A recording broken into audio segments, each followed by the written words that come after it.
कहानी की शुरुआत होती है एक अनोखे प्लेनेट से, जहां पर इंसान नहीं बल्कि मशीन्स रहती हैं और इन मशीन्स को कहा जाता है ट्रांसफॉर्मर्स। इनका जो लीडर है उसका नाम है ऑप्टिमस प्राइम। पर इस वक्त इनके प्लेनेट पर युद्ध चल रहा है। दूसरे ट्रांसफॉर्मर्स जिन्हें डिसेप्टिकॉन्स कहा जाता है, उन्होंने इनके प्लेनेट के ऊपर धावा बोल दिया है। इसीलिए ऑप्टिमस प्राइम अपने एक साथी जिसका नाम बम्बल बी है उससे कहता है कि हमें यहाँ से अपने प्लेनेट को छोड़कर जाना होगा। हमारे लिए सबसे सुरक्षित जगह अर्थ है, क्योंकि उस प्लेनेट के बारे में डिसेप्टिकॉन्स को कुछ नहीं पता। तुम वहां जाओ और एक सुरक्षित माहौल बनाओ। तुम्हें अर्थ की रक्षा करनी होगी। जल्दी हम सब वहां पर आ जाएंगे।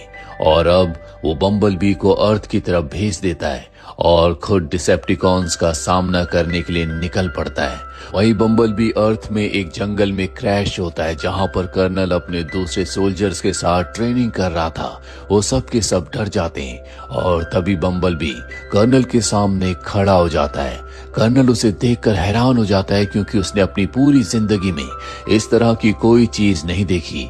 बम्बल बी अपनी जान बचाने के लिए वहां से भागता है। कर्नल अपने सोल्जर्स के साथ उसका पीछा करता है और अपनी गाड़ी से उसे टक्कर मार देता है। बम्बल बी कहता है कि तुम्हें मुझसे कोई खतरा नहीं है, लेकिन तभी एक दूसरा ट्रांसफॉर्मर यानी कि डिसेप्टिकॉन, जिनके पूरे ग्रुप ने बम्बल बी के प्लेनेट के ऊपर हमला किया था, वो यहाँ पर आकर इस पूरी जगह को ब्लास्ट कर देता है और बम्बल बी के ऊपर हमला करता है। वो बम्बल बी से पूछता है कि मुझे अपने बाकी साथियों के बारे में बताओ। दरअसल वो इनके लीडर ऑप्टिमस प्राइम को ढूंढ रहे हैं। पर बम्बल बी कहता है कि मैं अपने लीडर अपने साथियों के बारे में तुम्हें कुछ नहीं बताऊंगा। इस बात से गुस्से में आकर वो डिसेप्टिकॉन उसके गले से उसके वॉइस बॉक्स को निकाल देता है, जिसका मतलब ये है कि बम्बल बी अब बोल नहीं सकता। वो बम्बल बी को मारना चाहता है, पर बम्बल बी उसी के एक रॉकेट को उसकी बॉडी में लगाकर ब्लास्ट करके उसे मार देता है। बम्बल बी बहुत बुरी तरह से डैमेज हो चुका है। उसकी मेमोरी अपने आप ही इरेज हो रही है। इसीलिए बेहोश होने से पहले वो एक पुरानी कार को स्कैन करके उसी के रूप में बदल जाता है। वहीं दूसरी तरफ हमें एक लड़की को दिखाया जाता है जिसका नाम चार्ली है। चार्ली अभी 18 साल की हुई है। चार्ली के पिता की मृत्यु हो चुकी है। वो अपनी मॉम से कहती है कि अब मैं 18 साल की हो चुकी हूँ, मुझे एक गाड़ी की जरूरत है। उसकी मॉम कहती है कि मैं नई गाड़ी अफोर्ड नहीं कर सकती। चार्ली अपने पिता की गाड़ी को ठीक करने के लिए उसके पार्ट्स लेने एक जंकयार्ड में जाती है, जहां पर उसे वही गाड़ी दिखती है जो दरअसल बम्बल बी है। चार्ली को गाड़ी बहुत अच्छी लगती है, इसीलिए उस गाड़ी के अंदर बैठती है और उसे स्टार्ट करने की कोशिश करती है। और जब वो गाड़ी को स्टार्ट कर रही होती है तो गलती से वो बम्बल बी की लोकेशन का सिग्नल उसके साथी को भेज देती है, जो इस वक्त सैटर्न के चांद पर होता है। यहाँ पर 2 डिसेप्टिकॉन्स भी हैं जो उससे उसके साथियों के बारे में पूछ रहे हैं, उसे टॉर्चर कर रहे हैं। दरअसल डिसेप्टिकॉन्स ऑटोबॉट्स के खिलाफ हैं, वो उनका खात्मा करना चाहते हैं। ऑप्टिमस प्राइम बम्बल बी जिस प्रजाति से आते हैं उन्हें ऑटोबॉट्स कहा जाता है। और अब इन डिसेप्टिकॉन्स को पता चल चुका है कि बम्बल बी एक अनोखे प्लेनेट पर है जिसका नाम अर्थ है। और अब वो डिसेप्टिकॉन्स बम्बल बी के साथी ऑटोबॉट को मार देते हैं, क्योंकि अब उन्हें उससे कोई इंफॉर्मेशन नहीं चाहिए। वहीं अर्थ में हमें चार्ली को दिखाया जाता है, जो जंकयार्ड के मालिक के पास जाती है, क्योंकि वो उसका दोस्त भी है। वो पूछती है कि वो पीली गाड़ी किसकी है। वो बताता है कि जब से मैं गाड़ी यहाँ पर लाया हूँ तब से यहाँ पर कोई रेडियो काम नहीं करता। चार्ली अब पार्ट्स लेकर अपने पिता की गाड़ी को ठीक करने के लिए अपने घर आ जाती है, लेकिन उसके पिता की गाड़ी ठीक नहीं होती, जिससे वो फ्रस्ट्रेट हो जाती है। उसकी मॉम के पास भी इतने पैसे नहीं हैं कि वो उसे नई गाड़ी दिलवा सके। इसीलिए चार्ली अगले दिन एक बार फिर से जंकयार्ड में जाती है, जहां पर वो जंकयार्ड के मालिक से कहती है कि वो पीली गाड़ी मुझे दे दो, इसके बदले 1 साल तक मैं तुम्हारे जंकयार्ड में फ्री में काम करूंगी। पर वो उसका दोस्त है, इसीलिए वो कहता है कि ये तुम्हारा बर्थडे गिफ्ट है, इसके बदले मुझे कोई पैसे नहीं चाहिए। चार्ली बहुत खुश हो जाती है। वो उस गाड़ी को अपने गैराज में लाती है। अब वो गाड़ी को रिपेयर करना चाहती है और तभी गाड़ी के नीचे से एक पार्ट गिरता है। उसे देखने के लिए जब वो गाड़ी के नीचे जाती है तो उसे बम्बल बी का चेहरा दिखता है और अगले पल वो कार एक ट्रांसफॉर्मर में बदल जाती है, जिसे देखकर चार्ली डर जाती है। लेकिन हैरानी की बात ये होती है कि बम्बल बी भी उसे देखकर डर रहा होता है। चार्ली समझ जाती है कि ये भी डरा हुआ है, इसीलिए वो बम्बलबी से पूछती है कि तुम कौन से प्लेनेट से आए हो। लेकिन बम्बलबी की याददाश्त अब खो चुकी है, इसीलिए उसे अपने प्लेनेट के बारे में कुछ याद नहीं आता। वहीं हमें उन दोनों डिसेप्टिकॉन्स को दिखाया जाता है जो सैटर्न के चांद से बम्बलबी की लोकेशन का पता लगने के बाद अर्थ पर आ चुके हैं। लेकिन यहाँ पर कर्नल को भी पता चल जाता है कि हमारी दुनिया में 2 मशीन्स आई हैं। कर्नल वही है जिसने सबसे पहले बम्बलबी को देखा था और अब वो अपनी पूरी टीम के साथ उन दोनों डिसेप्टिकॉन्स का पीछा करते हुए उन तक पहुंच जाते हैं। डिसेप्टिकॉन्स बताते हैं कि यहाँ पर हम एक मशीन का पीछा करते हुए आए हैं। दरअसल वो एक क्रिमिनल है, उसे लेकर हम यहाँ से चले जाएंगे, पर उसके लिए हमें तुम्हारे सैटेलाइट्स की जरूरत है। उसी के जरिए हम उसे ढूंढ सकते हैं। यहाँ पर कर्नल के साथ डॉक्टर भी होता है। वो कहता है कि ठीक है, मैं तुम्हें अपने जनरल के पास ले जाऊंगा। और अब वो अपने जनरल से मीटिंग करने के लिए जाता है, जहां पर उसे बताता है कि ये जो ट्रांसफॉर्मर्स हैं यानी कि डिसेप्टिकॉन्स, ये हमारे सैटेलाइट के साथ कनेक्ट होकर अपने एक साथी को ढूंढना चाहते हैं जो कि एक क्रिमिनल है और हमारी अर्थ पर कहीं छुपा हुआ है। इसके बदले ये अपने खतरनाक हथियार हमारे साथ शेयर करेंगे। जनरल उनकी बात मान जाता है और कर्नल को इन डिसेप्टिकॉन्स के ऊपर भरोसा नहीं है, इसीलिए वो जनरल से कहता है कि हमें इन पर विश्वास नहीं करना चाहिए। जनरल कहता है कि तुम चिंता मत करो, एक बार ये दूसरे ट्रांसफॉर्मर्स को ढूंढ ले, उसके बाद हम सबको एक साथ मार देंगे। और अब जो ये डिसेप्टिकॉन्स होते हैं, ये इनके सिस्टम के साथ जुड़कर अर्थ पर जितनी भी कम्युनिकेशन हो रही होती है उन सबको ट्रैक करना शुरू कर देते हैं, क्योंकि अगर अर्थ पर किसी ने भी बम्बलबी को देखा होगा तो वो दूसरे इंसान को जरूर बताएगा और इन्हें बम्बलबी की लोकेशन के बारे में पता चल जाएगा। वही हमें चार्ली को दिखाया जाता है जो अब बम्बलबी की दोस्त बन चुकी है।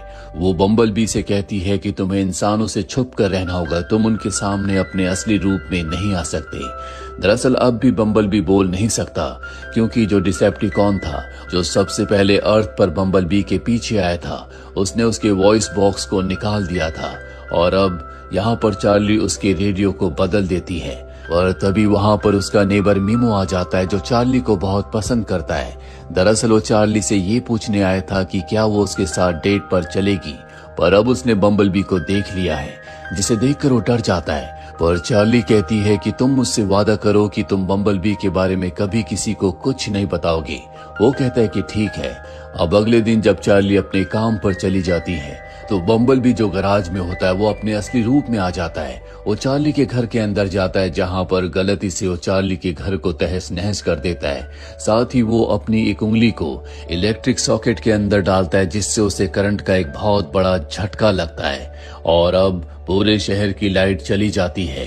उसने अपनी उंगली को इलेक्ट्रिक सॉकेट के अंदर डाला था, इसीलिए उसके जो सिग्नल्स होते हैं उन दोनों डिसेप्टिकॉन्स को मिल जाते हैं जो सैटेलाइट के थ्रू से पूरी अर्थ में ट्रैक करने की कोशिश कर रहे थे। और अब वो दोनों के दोनों डिसेप्टिकॉन्स कर्नल और उसकी टीम के साथ उसी शहर में आ जाते हैं जहां पर चार्ली है, जहां पर बम्बलबी छुपा हुआ है। वहीं मीमो को पता चल जाता है कि बम्बलबी चार्ली के घर के अंदर जा चुका है, इसीलिए वो उसे कॉल करके बता देता है। चार्ली अपने घर वापस आती है।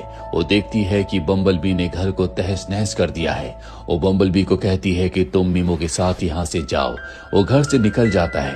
तभी वहाँ पर चार्ली की मॉम और उसका छोटा भाई आ जाते हैं, जो देखते हैं कि घर को अंदर से किसी ने पूरी तरह से तोड़ दिया है।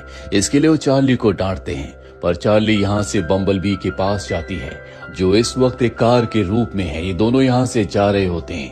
तभी वहां पर कर्नल अपने साथियों के साथ इन्हें घेर लेता है। बम्बलबी अपने असली रूप में आ जाता है। कर्नल इन दोनों को इलेक्ट्रिक शॉक देकर बेहोश कर देता है। चार्ली की जब आंख खुलती है तो वो अपने घर पर होती है। उसे टीवी न्यूज से पता चलता है कि यामी ने बम्बलबी को एयरपोर्ट पर कैद करके रखा है। वो अपने दोस्त मीमो के साथ एयरपोर्ट पर पहुंच जाती है, जहां पर वो देखती है कि वो डिसेप्टिकॉन्स बम्बलबी को टॉर्चर कर रहे हैं। तभी बम्बलबी की बॉडी से वो मैसेज एक्टिवेट हो जाता है जो कि उसे ऑप्टिमस प्राइम ने दिया था, जिसमें उसने कहा था कि तुम अर्थ पर जाओ, वहां पर हमारे लिए एक बेस को तैयार करना, अर्थ की रक्षा करना, हम सब के सब जल्दी अर्थ पर आ जाएंगे। और अब ये बात इन दोनों डिसेप्टिकॉन्स को पता है। वो आपस में बात करते हैं कि हम बम्बलबी के साथ सभी ऑटोबॉट्स को यहीं अर्थ पर मार देंगे, जिसके बाद हम सभी इंसानों को मारेंगे और अपनी पूरी सेना के साथ इस प्लेनेट पर कब्जा कर लेंगे। डॉक्टर इन दोनों की बातें सुन लेता है। उसे पता चल जाता है कि असली दुश्मन बम्बल बी नहीं बल्कि ये दोनों डिसेप्टिकॉन्स हैं। ये बात वो कॉल करके कर्नल को बताता है, लेकिन तभी एक डिसेप्टिकॉन उसे मार देता है और अब ये दोनों के दोनों डिसेप्टिकॉन्स पास ही के एक टावर से अपने सभी साथियों को सिग्नल देकर अर्थ पर बुलाना चाहते हैं। इसीलिए दोनों के दोनों यहाँ से निकल जाते हैं। जिसके बाद चार्ली और मीमो बम्बल बी के पास आते हैं जो बेहोश है। वो बम्बल बी को इलेक्ट्रिक शॉक देकर होश में ले आते हैं, पर अब कर्नल बाहर अपनी पूरी टीम के साथ आ चुका है जो इस पूरी जगह को ब्लास्ट कर देता है ताकि दूसरे ग्रह से जितनी मशीन्स हमारी अर्थ पर आई हैं वो सब की सब नष्ट हो जाए और अर्थ को कोई खतरा ना हो। उसे नहीं पता होता कि डिसेप्टिकॉन्स पहले यहाँ से निकल चुके हैं, पर बम्बल भी किसी तरह से चार्ली को और मीमो को बचाकर यहाँ से निकाल लेता है और कर्नल इन्हें देख लेता है। जिसके बाद वो चार्ली को पकड़ लेता है। उसके जो सोल्जर्स हैं वो बम्बल बी के ऊपर हमला करते हैं, उसे गाड़ियों से घसीटते हैं और अब बम्बल बी की याददाश्त वापस आ जाती है। उसकी आंखें, उसका सिस्टम पूरी तरह से एक्टिवेट हो जाता है। जिसके बाद वो आर्मी के ऊपर हमला करता है। कर्नल अपने सोल्जर्स को पीछे हटने के लिए कहता है और तभी चार्ली बम्बल बी के सामने आ जाती है और कहती है कि उनके ऊपर हमला मत करो। बम्बल बी उसकी बात सुनकर गाड़ी में बदल जाता है। ये गाड़ी में बैठ जाते हैं और अब बम्बल बी ने लेकर उस टावर, उस बेस की तरफ बढ़ चलता है जहां पर दोनों डिसेप्टिकॉन्स अपने साथियों को सिग्नल भेजने के लिए गए हैं। जल्दी ये उस जगह पहुंच जाते हैं जहां पर दोनों डिसेप्टिकॉन्स सिग्नल देकर अपने साथियों को अर्थ पर बुलाने की तैयारी कर रहे होते हैं। बम्बल बी सबसे पहले चार्ली को एक कंटेनर के अंदर सुरक्षित रख देता है ताकि उसे कोई खतरा ना हो और अब वो उनके ऊपर हमला करता है। इसके बाद एक डिसेप्टिकॉन उसके सामने आ जाता है। इन दोनों के बीच में खतरनाक फाइट होती है, जिस फाइट के दौरान एक मिसाइल उस बॉक्स, उस कंटेनर पर लगती है जिसके अंदर चार्ली है, पर चार्ली की जान बच जाती है। वहीं कर्नल भी हेलीकॉप्टर से इस जगह पहुंच जाता है जहां पर वो उस दूसरे डिसेप्टिकॉन के ऊपर हमला करता है जो टावर से अपने साथियों को यहाँ पर बुलाना चाहता है। बम्बल बी के साथ जो डिसेप्टिकॉन है वो उस पर पूरी तरह से हावी हो जाता है और अब वो डिसेप्टिकॉन एक हेलीकॉप्टर में बदलकर बम्बल बी के ऊपर हमला करके उसे खत्म करने वाला होता है। पर तभी बम्बल बी एक चेन फेंक कर उसे पूरी तरह से जकड़ लेता है, जिसके बाद बम्बल बी उसका खात्मा कर देता है। वहीं कर्नल के ऊपर दूसरा डिसेप्टिकॉन मिसाइल से हमला करता है जिस वजह से उसका हेलीकॉप्टर क्रैश हो जाता है। पर इससे पहले कि उसका हेलीकॉप्टर जमीन पर गिरकर ब्लास्ट होता, बम्बल भी उसे पकड़ लेता है और कर्नल की जान बचा लेता है। कर्नल को समझ में आ जाता है कि बम्बल भी एक अच्छा ऑटोबॉट यानी कि अच्छी मशीन है, वो इंसानों को कोई नुकसान नहीं पहुंचाना चाहता। वहीं जो दूसरा डिसेप्टिकॉन है वो अपने साथियों को सिग्नल भेजने वाला होता है कि चार्ली उस डिवाइस को निकाल लेती है जिस वजह से पूरा का पूरा सिस्टम रुक जाता है। वो अपने साथियों को सिग्नल नहीं भेज पाता और अब वो दूसरा डिसेप्टिकॉन बम्बलबी के सामने आ जाता है और बम्बलबी को बहुत बुरी तरह से मारता है। वो बम्बलबी को मारने वाला होता है कि तभी बम्बलबी अपने सामने की दीवार पर हमला करता है जिससे दीवार टूट जाती है। दरअसल ये दीवार समंदर के पानी को रोकने के लिए थी और अब बहुत सारा पानी इनकी तरफ आना शुरू हो जाता है। साथ ही एक शिप भी इनकी तरफ आती है जो इन दोनों से टकराती है जिससे एक ब्लास्ट होता है और उस ब्लास्ट में डिसेप्टिकॉन मारा जाता है। साथ ही बम्बलबी भी डीएक्टिवेट होकर पानी के अंदर गिर जाता है। चार्ली उसे बचाने के लिए पानी के अंदर कूदती है और बड़ी मुश्किल से उसे एक्टिवेट करती है और जब बम्बलबी एक्टिवेट होता है तो चार्ली के साथ पानी के बाहर आ जाता है। इनके सामने कर्नल है, लेकिन कर्नल को अब समझ में आ चुका है कि बम्बलबी किसी के लिए कोई खतरा नहीं है बल्कि उसकी वजह से वो जिंदा है। इसीलिए वो चार्ली से कहता है कि यहाँ पर जल्दी मेरी टीम आने वाली है, इससे पहले कि वो सब यहाँ पर आए तुम बम्बलबी को लेकर यहाँ से निकल जाओ। बम्बलबी को लेकर चार्ली यहाँ से निकल जाती है और अब ये दोनों एक ब्रिज के पास रुकते हैं जहां पर बम्बलबी कहता है कि मुझे यहाँ से जाना होगा, मेरे साथियों को यानी कि ऑटोबॉट्स को मेरी जरूरत है।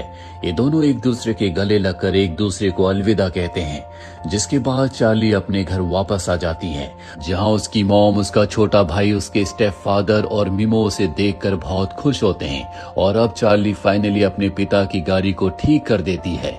वही बम्बलबी को दिखाया जाता जाता है जिसके पास उसका लीडर ऑप्टिमस प्राइम है। वो कहता है कि तुमने बहुत अच्छा काम किया, तुमने अर्थ को बचाया। और तभी ये ऊपर की तरफ देखते हैं जहां पर इनके बाकी साथी यानी कि जो बाकी ऑटोबॉट्स बच गए हैं वो सब के सब अब अर्थ पर आ रहे हैं, क्योंकि अर्थ ही इनके लिए सबसे सुरक्षित जगह है। और इसी के साथ ये फिल्म, ये कहानी यहीं पर खत्म हो जाती है। उम्मीद करते हैं कि ये कहानी